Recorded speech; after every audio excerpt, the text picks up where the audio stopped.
ఇక అహ్మదాబాద్ లో విమానం కూలిన స్థలానికి ప్రధాని మోడీ చేరుకున్నారు. ఈ క్రమంలోనే అక్కడ అధికారులను ప్రమాద వివరాలను అడిగి తెలుసుకుంటున్నారు. విమానం కూలిన ప్రదేశాన్ని సైతం పరిశీలించిన ప్రధాని మోడీ అధికారులకు కీలక సూచనలు చేశారు. ఇక బాధితులకు అండగా ఉంటామని హామీ ఇచ్చారు. కాసేపట్లో ఆసుపత్రిలో క్షతగాత్రులను కూడా పరామర్శించినట్లుగా తెలుస్తుంది ప్రధాని మోడీ.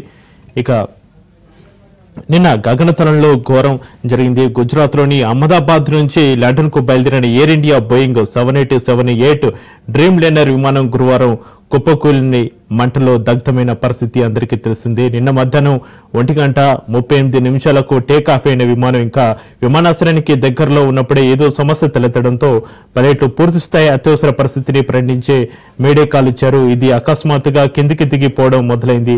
పైలట్లతో సంప్రదించడానికి గగనతలం రద్దీ నియంత్రణ ఏటీసీ విభాగం ప్రయత్నించినప్పటికీ స్పందన రాలేదు. తిరిగి సర్దార్ వల్లభాయ్ పటేల్ అంతర్జాతీయ విమానాశ్రయానికి చేరుకునేందుకు ప్రయత్నించిన AI-171 విమానం అత్యంత తక్కువ ఎత్తుకు వచ్చి కొన్ని సెకండ్లోనే విమానాశ్రయం వెలుపల మేఘని నగర్ లో వైద్యులు నర్సింగ్ సిబ్బంది నివాస ప్రాంతం వద్ద కూలిపోయింది. ప్రస్తుతం ఆ ప్రాంతాన్ని ప్రధాని నరేంద్ర మోడీ పరిశీలిస్తున్నారు.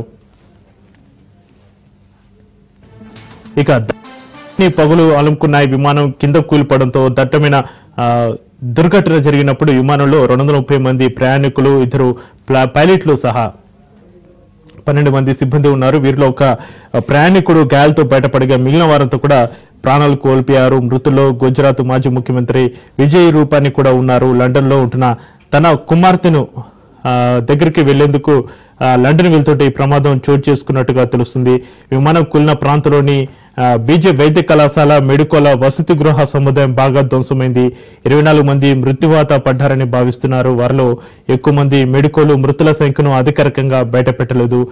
ప్రమాద దృశ్యాన్ని మొబైల్ ఫోన్ లో ఒకరు రికార్డు చేయగా అది నిమిషాల్లో వైరల్ అయింది. ప్రమాదంపై రాష్ట్రపతి, ప్రధాని సహా పలువురు ప్రముఖులు దిగ్భ్రాంతి వ్యక్తం చేశారు. విమాన ప్రమాదాల దర్యాప్తు మండలి AAIB ద్వారా విచారణకు ప్రభుత్వం ఆదేశించింది.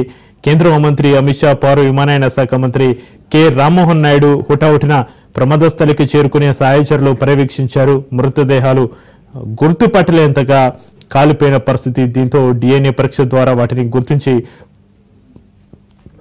కుటుంబ సభ్యులకు అప్పగించాలని నిర్ణయించినట్లుగా అమిత్ షా చెప్పారు.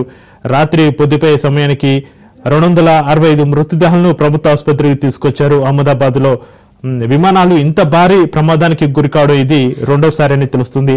ఇక 1988 అక్టోబర్ 19